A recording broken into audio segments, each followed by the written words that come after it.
Ce TP numéro 3 porte sur la cellule flexible de l'AIP. Son objectif est de comprendre et savoir programmer un aiguillage en faisant passer d'abord 2 shuttles à droite, puis 2 shuttles à gauche. Une temporalisation de 5 secondes sur chaque shuttle nous est imposée. Nous avons l'automate numéro 2. Il faut tout d'abord passer le bouton sur 1 pour alimenter le disjoncteur. Ensuite, il faut passer le bouton TSX sur 1, puis s'assurer que l'arrêt d'urgence de l'automate numéro 2 n'est pas enclenché. Il faut ensuite alimenter la cellule en air en passant le bouton sur 1 et en appuyant sur le bouton vert. Sur le côté droit du shuttle, nous disposons d'un bouton de verrouillage et déverrouillage du shuttle pour pouvoir le manipuler en le retirant des rails.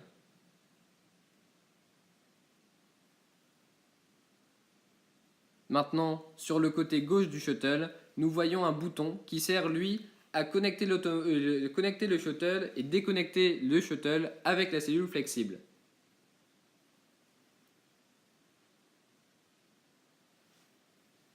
Voici maintenant le virage que nous avions à programmer. La course n'étant pas assez longue, nous avons dû mettre shuttle après shuttle et nous n'avons pas pu les faire suivre. Nous lançons alors le premier shuttle. Le shuttle est détecté. Une temporisation de 5 secondes est lancée. Le shuttle démarre et s'aiguille sur le côté droit.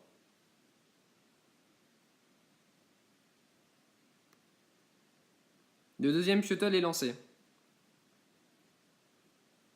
Il est détecté. Une temporisation de 5 secondes commence.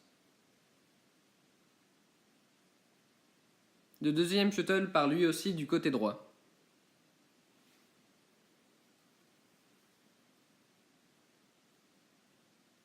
Le troisième shuttle est lancé.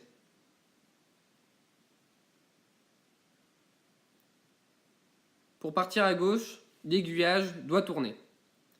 Le shuttle attend la fin de la temporisation avant de démarrer. Le quatrième shuttle va suivre la même voie que le troisième.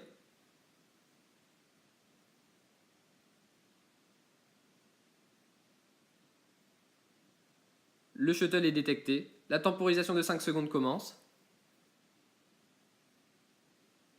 Le shuttle démarre et suit la même voie que le troisième. Pour s'assurer du bon fonctionnement de notre programme, il faut donc maintenant reboucler sur le début de notre graph-set. Pour cela, nous remettons un 5e shuttle pour s'assurer que l'aiguillage se retrouve bien vers la partie droite du circuit. Le shuttle arrive, il est détecté. L'aiguillage tourne. La temporisation de 5 secondes est lancée. Il démarre. Et voilà, notre programme tourne bien. À la fin de l'utilisation de la cellule flexible, il faut procéder de la même manière que pour le démarrage, mais en sens inverse pour arrêter la cellule.